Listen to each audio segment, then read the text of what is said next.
Caribbean সাগরের মাঝখানে একটা পরিবার বোট নিয়ে ছুটি কাটাতে গেছে। ওখানেই বাচ্চাদের মা সাঁতার কাটার জন্য সমুদ্রে লাফায়, কিন্তু সে যখন জলে ভেসে থেকে বিশ্রাম নিচ্ছিল তখনই অচানক তার অন্যরকম কিছু অনুভব হয়। সে ভালো করে আশেপাশে দেখে, কিন্তু সে কিছুই দেখতে পায় না। তাই সে মনে করে যে হয়তো এটা তার মনের ভুল।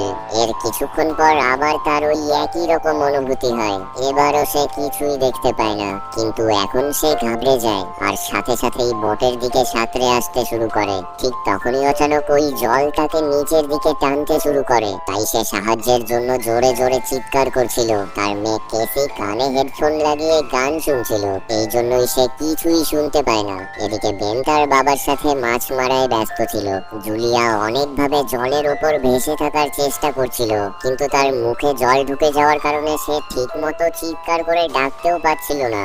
এর একটু পরেই টম লক্ষ্য করে যে অনেকক্ষণ হয়ে গেল সে জুলিয়াকে দেখেনি। সে সম্পূর্ণ বোটে তাকে খোঁজে, আর ঠিক তখনই সে দেখে যে তার স্ত্রী বিপদে পড়ে আছে। সে তার বাচ্চাদের এদিকে ডাকে, আর তার বোট জুলিয়ার দিকে এগিয়ে নিয়ে গিয়ে জলে লাফায়। আর সে তাড়াতাড়ি জুলিয়ার কাছে গিয়ে তাকে সামলে নিয়ে বোটের কাছে নিয়ে আসে। বাচ্চারা তাদের দুজনকে টেনে বোটে তুলে নেয়। ওখানে তারা সবাই মিলে জুলিয়াকে শান্ত করে, কিন্তু জুলিয়া এটা বলে নিজেকে সান্ত্বনা দেয় যে হয়তো সমুদ্রের ঢেউয়ের জন্যই এমনটা হয়েছে। রাতে তারা সবাই মিলে বেনের জন্মদিন সেলিব্রেট করে। তখন কেসির কাছে তার বয়ফ্রেন্ডের কল আসে, তাই সে তার ল্যাপটপ নিয়ে বাইরে চলে যায়। তার বয়ফ্রেন্ড তাকে ভিডিও কলে দেখায় যে সম্পূর্ণ শহরের ওপর ঘন কালো মেঘে আচ্ছন্ন হয়ে গেছে। ঠিক তখনই কল গ্লিচ হয়ে আটকে যায়। কেসি এই ঘটনাটার ব্যাপারে তার পরিবারকে জানায়, কিন্তু টম বলে যে হয়তো সমতল থেকে অনেকটা দূরে থাকার কারণে এমনটা হয়েছে। আর ঠিক তখনই তারা সবাই একটা অদ্ভুত আওয়াজ শুনতে পায়। তারা বোটের বাইরে আসলে দেখতে পায় যে অনেকগুলো বিশাল আকারের তিমি মাছ তাদের বোটের আশেপাশের জলে ভেসে বেড়াচ্ছে। ওখানেই টম তাদের সবাইকে বলে যে এই তিমি মাছেরা সব সময় পৃথিবীর ম্যাগনেটিক ফিল্ড লক্ষ্য করে চলাফেরা করে, কিন্তু যখন বড় কোনো তুফান আসে তখন তারা কনফিউজ হয়ে যায়। তখনই অচানক তাদের বোট অনেক জোরে কেঁপে ওঠে আর বেন ছিটকে পড়ে যায়। এটা দেখে টম ভাবছিল যে কোথাও তাদের বোটের কোনো ক্ষতি হয়নি তো, তাই সে এটা চেক করার জন্য সমুদ্রে লাফায়। এর কিছুক্ষণ পরেই সে আবার জলের ওপরে চলে আসে, কিন্তু তার কাঁধে অনেক গভীর একটা ক্ষত হয়ে গেছিল। ওখানে জুলিয়া তার ওই ক্ষতটা সেলাই করে দেয়। টম তাদের সবাইকে বলে যে জলের নিচে তার এমনটা মনে হচ্ছিল যে তার পিছনে অনেক বড় কোনো একটা জীব আছে। আর সে যখন পিছনে ঘুরে এটা দেখতে চাইছিল তখনই প্রপেলার লেগে তার কাঁধে কেটে যায়। এমনকি সে এটাও বলে যে ওখানে যাই থাকুক না কেন সেটা বিশাল বড় ছিল। এখন টম দেখেছিল যে তাদের বোটে অনেক ক্ষতি হয়েছে, তাই তখন তাদেরকে সাহায্য চাইতে হয়। জুলিয়া রেডিওতে বারবার চেষ্টা করছিল, কেসিও তার ফোনে সিগন্যাল খুঁজছিল, কিন্তু কোনোটাই কাজ করছিল না। ঠিক তখনই কেসি অদ্ভুত একটা প্রাণী দেখতে পায় আর সে চিৎকার করে ওঠে, কিন্তু ওটা তো তার ভাই বেন ছিল, যে একটা মুখোশ পরে তার সাথে মজা করছিল। এর কিছুক্ষণ পরেই তাদের বোট সম্পূর্ণ বন্ধ হয়ে যায় আর তারা সবাই সমুদ্রের মাঝখানেই আটকে যায়। তখনই জুলিয়া রেডিওতে একটা আওয়াজ শুনতে পায়, কিন্তু ওই আওয়াজটা এতটাই কেটে কেটে আসছিল যে তারা কিছু বুঝতেই পারছিল না। টম তাদের সবাইকে বলে যে এখন তাদের কাছে আর মাত্র 4 দিনের খাবার আছে, আর এখন তাদেরকে কোনো একটা মাছ ধরার জাহাজের জন্য অপেক্ষা করতে হবে। তখনই অচানক বোটের রাডারে অদ্ভুত কিছু একটা দেখা যায়, আর তারা সবাই অদ্ভুত একটা আওয়াজ শুনতে পায়। যেই শব্দ শুনে বাইরে এসে তারা অবাক হয়ে এটা দেখে যে অনেকগুলো উল্কা সোজা সমুদ্রে এসে পড়ছে। উল্কাগুলো যেই সব জায়গায় পড়ছিল ওখানে বিশাল ভয়ঙ্কর বিস্ফোরণ হচ্ছিল। তখনই আরো কয়েকটা উল্কা তাদের আশেপাশে এসে পড়ে। এটা দেখে টম সাথে সাথেই তার বোটের ইঞ্জিন স্টার্ট করে।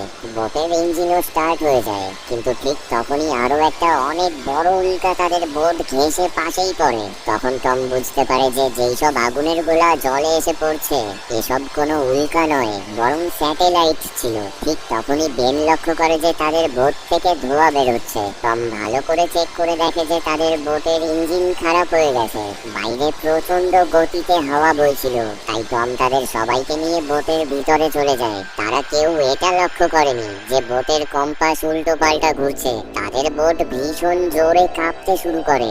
বেন আবার পড়ে যায়, আর এবার তো তার গায়ে আঘাতও লেগেছিল।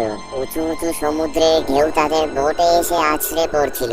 টম অনেক কষ্টে মষ্টে বাইরে থেকে লাইফ জ্যাকেট নিয়ে আসে। ঠিক তখনই বোটের সম্পূর্ণ পাওয়ার কাট হয়ে যায়। সঙ্গে সঙ্গেই টম পাওয়ার বোর্ডের সুইচ টেপে, আর আবার লাইট চলে আসে। তখন বেন লক্ষ্য করে যে জুলিয়ার নাক থেকে রক্ত বের হচ্ছে। জুলিয়ার মাথা ঘুরছিল, যেখানেই কেসি সিনকে গিয়ে বমি করে দেয়। টম রেডিও হাতে নিয়ে কারোর সাথে যোগাযোগ করার চেষ্টা করছিল, কিন্তু সিগন্যালই পাচ্ছিল না। ঠিক তখনই অচানক অনেক তীক্ষ্ণ একটা আওয়াজ আসে, আর বাইরের হাওয়া আরো জোরে বইতে শুরু করে। জুলিয়া বোটের দরজা বন্ধ করার চেষ্টা করছিল, কিন্তু ওই হাওয়ার গতি এতটাই তীব্র ছিল যে তাদের বোটের জানালার কাঁচ ভেঙে যাচ্ছিল। টম একটা ফ্লেয়ার চালায়, আর তার একটু পরেই সম্পূর্ণ জায়গা অন্ধকারে আচ্ছন্ন হয়ে যায়। এরপর পরের দিন সকালে তাদের চোখ খোলে। তারা সবাই অনেক ঘাবড়ে গেছিল। তারা ভাবছিল যে হয়তো তারা ওই ঝড় থেকে বেঁচে গেছে, কিন্তু তাদের অর্ধেক বোট প্রায় ধ্বংস হয়ে গেছিল।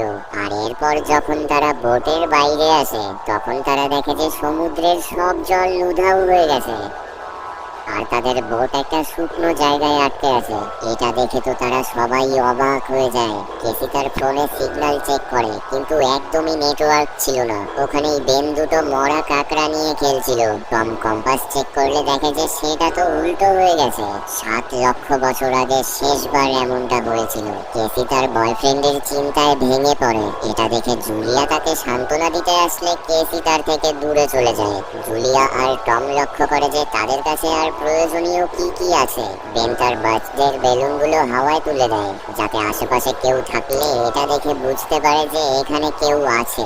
আবার টম রেডিওতে যোগাযোগ করার চেষ্টা করে, আর এবার একজন লোকের সাথে তাদের যোগাযোগ হয়। তার নাম ছিল নাও, আর সে ছিল একজন সাবমেরিনের ক্যাপ্টেন। তাদের সাবমেরিনও একটা শুকনো জায়গায় আটকে গেছিল। সে লক্ষ্য করে যে ম্যাগনেটিক পোলস উল্টো হয়ে গেছে, এই জন্যই সমুদ্র পিছনে সরে গেছে, আর সমতল জায়গা ডুবে গেছে। সে বলে যে সে এখনো অবধি তার মতো কোনো সার্ভাইভারকে দেখতে পায়নি। যোগাযোগের সব সিস্টেম নষ্ট হয়ে গেছিল, কিন্তু সে এটা বলে যে খুব তাড়াতাড়ি আবার ওই ম্যাগনেটিক পোলগুলো ঘুরে যাবে, আর হয়তো 1 সপ্তাহের মধ্যেই এই সমুদ্র আবার ঘুরে আসবে। সে ওই পরিবারকে সতর্ক করে দেয় যে যতটা সম্ভব উঁচু জায়গায় চলে যাও, কেননা যখন ওই জল ফিরে আসবে তখন সেটা খুবই ভয়ানক হবে। সে বলে যে তার ওই পার্টনার এই ক্র্যাশেই মারা গেছে, আর এই সাবমেরিনে শুধুমাত্র 3 জন লোকেরই জায়গা আছে।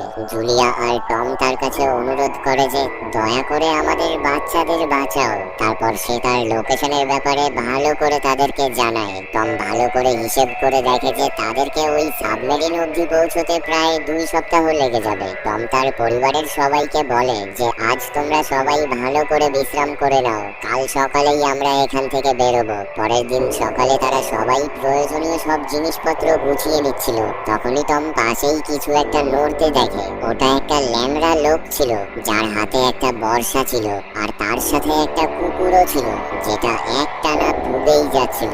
এটা দেখে টম তার কাছে এগিয়ে গিয়ে তাকে জলের বোতল দেয়, কিন্তু ওই লোকটা কিছু একটা বলে যেই ভাষাটা টম বুঝতেই পারে না। আর জল খাওয়ার পরেই অচানক ওই লোকটা টমের মাথায় বোতল দিয়ে বাড়ি দেয়, আর তার মাথাতেও অনেক জোরে একটা লাথি মারে। এটা দেখে জুলিয়া ভয় পেয়ে তার দিকে দৌড়ে আসে, কিন্তু ততক্ষণে অনেক দেরি হয়ে গেছিল। ওই লোকটা টমের পেটে ওই বর্শাটা ঢুকিয়ে দিয়েছিল। তারপর ওই লোকটা জুলিয়ার পিছনেও দৌড়ায়, যেটা দেখে জুলিয়া তার থেকে বাঁচার চেষ্টা করছিল, কিন্তু ওই লোকটা তার দিকে ওই বর্শা ছুঁড়ে মারে, যেটা লেগে জুলিয়ার কাঁধেও চোট লাগে। কোনোভাবে জুলিয়া ওই ব্যথা সহ্য করে বোটে পৌঁছে যায়, আর তার বাচ্চাদের বলে যে এখান থেকে লুকাও। তারপর সে বোটের দরজা আটকে দেয়। কেসি আর বেন একটা সোফার নিচে ঢুকে পড়ে। জুলিয়া তাদেরকে একটা ফ্লেয়ার গান দিয়ে সে নিজের হাতে একটা চাকু নিয়ে বাথরুমে ঢুকে যায়। ওই লোকটা এখানে এসে খুব জোরে জোরে বোটের দরজায় ধাক্কা দিচ্ছিল আর শেষমেশ ভিতরে চলেই আসে। প্রথমে তো সে কিছু খাবার খায় আর তারপর সে ওই বোটের এদিক ওদিক খুঁজতে শুরু করে। তারপর সে বাথরুমের দিকে এগিয়ে যায়, কিন্তু জুলিয়াও বুদ্ধি খাটিয়ে ছোট্ট একটা ছিদ্র দিয়ে বাইরে বেরিয়ে এসেছিল।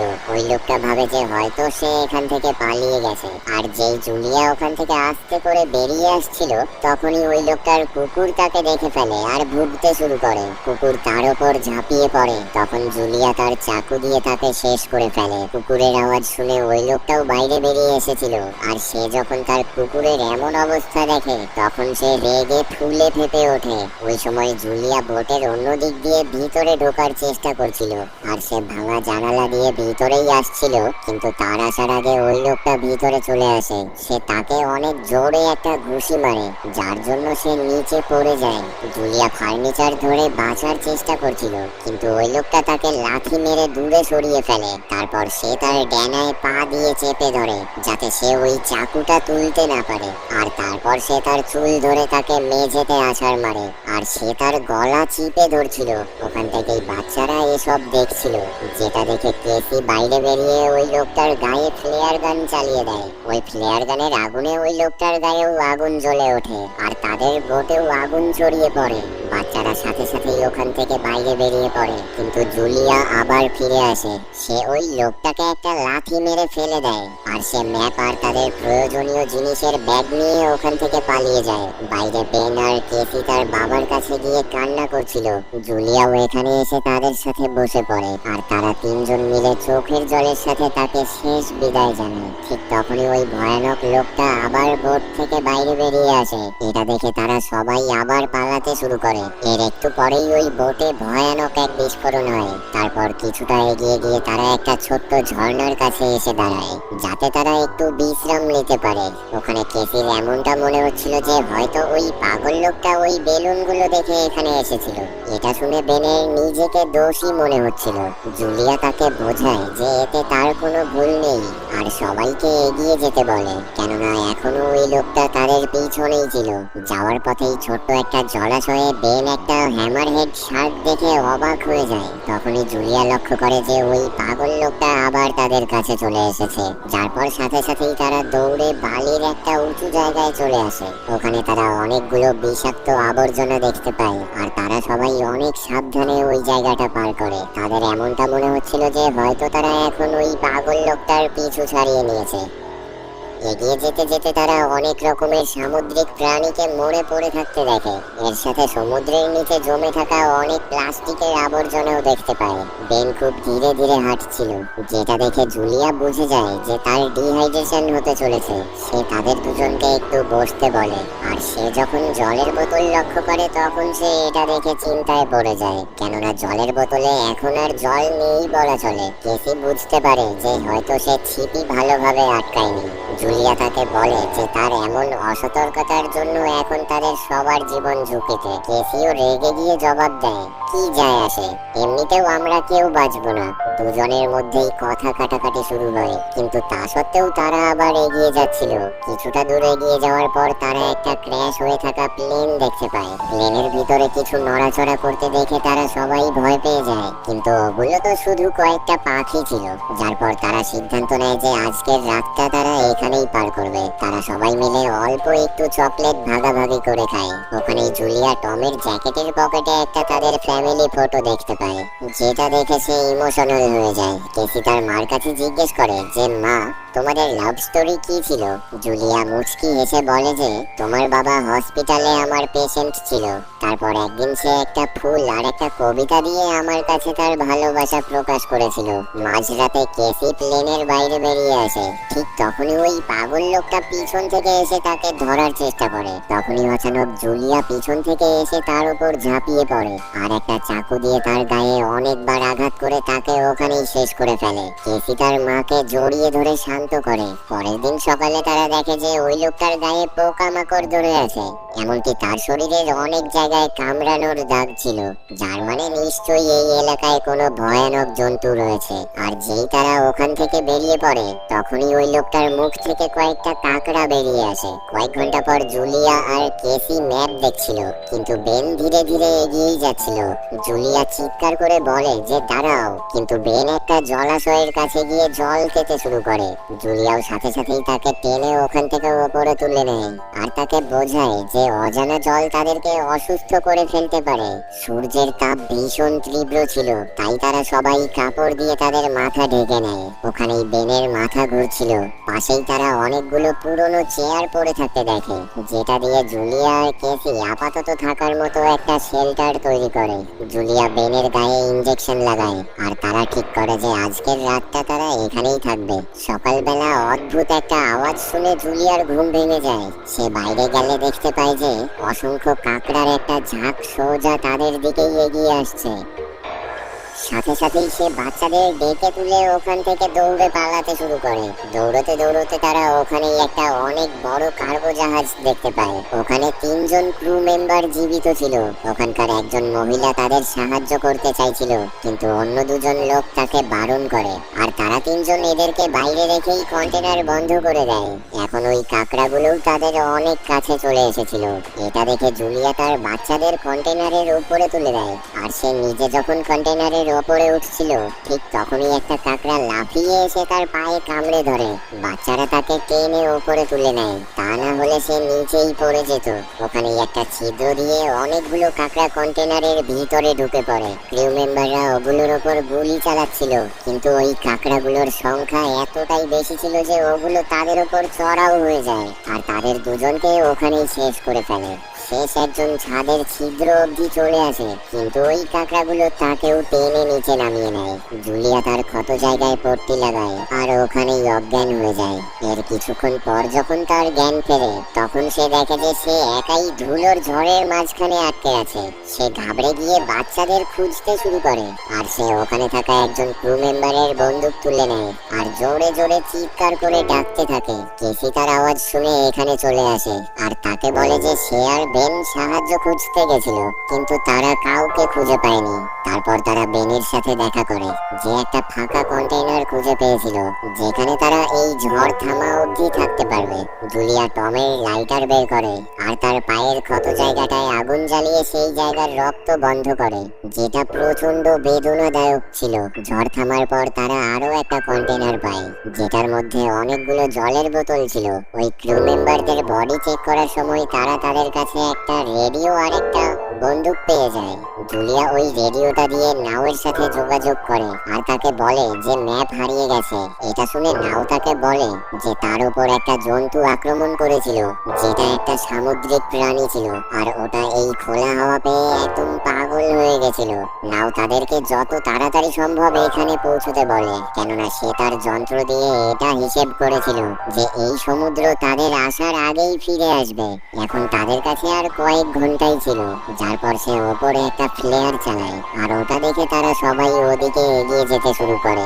অনেক দূর হেঁটে যাওয়ার পর তারা শেষমেশ একটা পাহাড়ের চূড়ায় উঠে ওই সাবমেরিনটা দেখতে পায়, কিন্তু এখনো তাদেরকে ওখানে পৌঁছানোর জন্য একটা অনেক উঁচু এবড়ো খেবড়ো পাহাড় পার করতে হবে। আর যেই তারা ওদিক দিয়ে এগোতে শুরু করে তখনই তাদের পাশে থাকা উঁচু পাথরের দেয়াল কাঁপতে শুরু করে আর উপর থেকে পাথর ভেঙে পড়তে থাকে, যার জন্য ভয়ানক ধস নেমে আসে। এটা দেখে জুলিয়া সাথে সাথেই তার বাচ্চাদের ধাক্কা দিয়ে সরিয়ে দেয় আর সে নিজেও পিছনে সরে যায় যাতে তারা ওই পাথরে চাপা না পড়ে। এখন অনেক বড় একটা পাথরের দেয়াল তাদের মাঝখানে বাধা হয়ে গেছিল।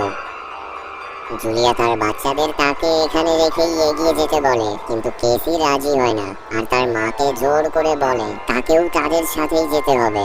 এই ব্যাপারটা নিয়ে তাদের 2 জনের মধ্যে অনেক তর্কাতর্কি হয়। ওখানে জুলিয়া চিৎকার করে তাকে বলে পরে সে তাদেরকে খুঁজে বের করে নেবে। শেষমেশ কেসি তার ভাইকে নিয়ে এগিয়ে যায়। ওই এবড়ো খেবড়ো পাহাড়টা পার করে শেষমেশ বাচ্চারা ওই সাবমেরিন অবধি পৌঁছে যায়, কিন্তু ওখানে পৌঁছে তারা দেখে যে নাও তো রক্তাক্ত অবস্থায় সাবমেরিন সাবমেরিনের বাইরে দাঁড়িয়ে আছে। সে বুঝে গেছিল যে তার জন্য সব শেষ হয়ে গেছে, আর এখন বাচ্চারা সাবমেরিন নিয়ে নিতে পারে। কেসি যখন দেখে যে এখানে আরো একটা এক্সট্রা জায়গা থেকে যাবে, তখন সে সাথে সাথেই তার মাকে ফিরিয়ে আনার জন্য দৌড়ে চলে যায়। এদিকে জুলিয়া দেখে যে অনেকগুলো কাকড়া সোজা তার দিকেই এগিয়ে আসছে।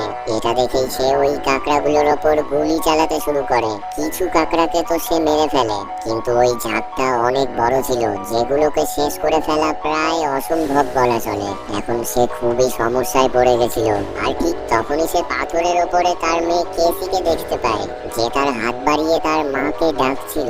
তখন জুলিয়া তার ঘায়েল পা হওয়া সত্ত্বেও কোনোভাবে তার হাত ধরে পাথরের ওপরে উঠে আসে, আর তারা দুজনই দৌড়ে ওই সাবমেরিনের দিকে যেতে শুরু করে। ওখানে বেন আগে থেকেই ওই সাবমেরিনের ওপরে উঠে দাঁড়িয়েছিল, আর সে ওই কাকড়াগুলোর দিকে গুলি চালাচ্ছিল, যাতে যতক্ষণ অবধি তারা দুজন সাবমেরিনের ওপরে উঠে না আসে ততক্ষণ অবধি সে ওগুলোকে বাধা দিতে পারে। ওখানেই নাও নিচেই বসেছিল, যেখানে ওই কাকড়াগুলো এসেই তাকে টেনে নিয়ে খেতে শুরু করে দেয়। এরপর জুলিয়া ওই সাবমেরিনের উপরে উঠে ওই কাকড়াগুলোর দিকে গুলি চালাতে থাকে, যতক্ষণ অবধি তার বাচ্চারা সাবমেরিনের ভিতরে না চলে যাচ্ছে। তারপর তারা যখন সুরক্ষিত ছিল, তখন জুলিয়া দেখে যে বন্দুকের গুলিও শেষ হয়ে গেছে। তখন সে ওই বন্দুকটা কাকড়াগুলোর দিকে ছুঁড়ে ফেলে সে নিজেও সাবমেরিনের ভিতরে ঢুকে পড়ে। তারা ওই সাবমেরিনের গেটটা ভালোভাবে আটকে দেয়। তারা ভিতর থেকে দেখতে পাচ্ছিল যে ওই কাকড়াগুলো চারিদিক থেকে সাবমেরিন ঘিরে ফেলেছে।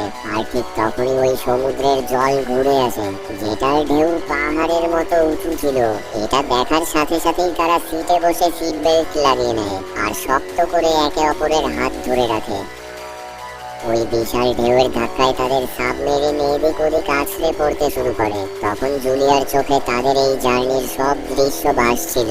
ওখানেই কেসি তো বমি করে ফেলে, আর খুব তাড়াতাড়ি ওই তীব্র আওয়াজটা ফিরে আসে। তারা সবাই ওখানে অজ্ঞান হয়ে যায়। এর কিছুক্ষণ পরেই আবার জুলিয়া ও বাচ্চাদের জ্ঞান ফিরে আসে, আর তারা নিজেদেরকে জীবিত দেখে ভীষণ খুশি হয়। তারা ওই সাবমেরিনের গেট খুলে বাইরে বেরিয়ে আসে, আর দেখে যে ওই বিশাল ঢেউটা তাদের সাবমেরিনকে একটা ধ্বংস হয়ে যাওয়া শহরে এনে আছড়ে ফেলেছে, যার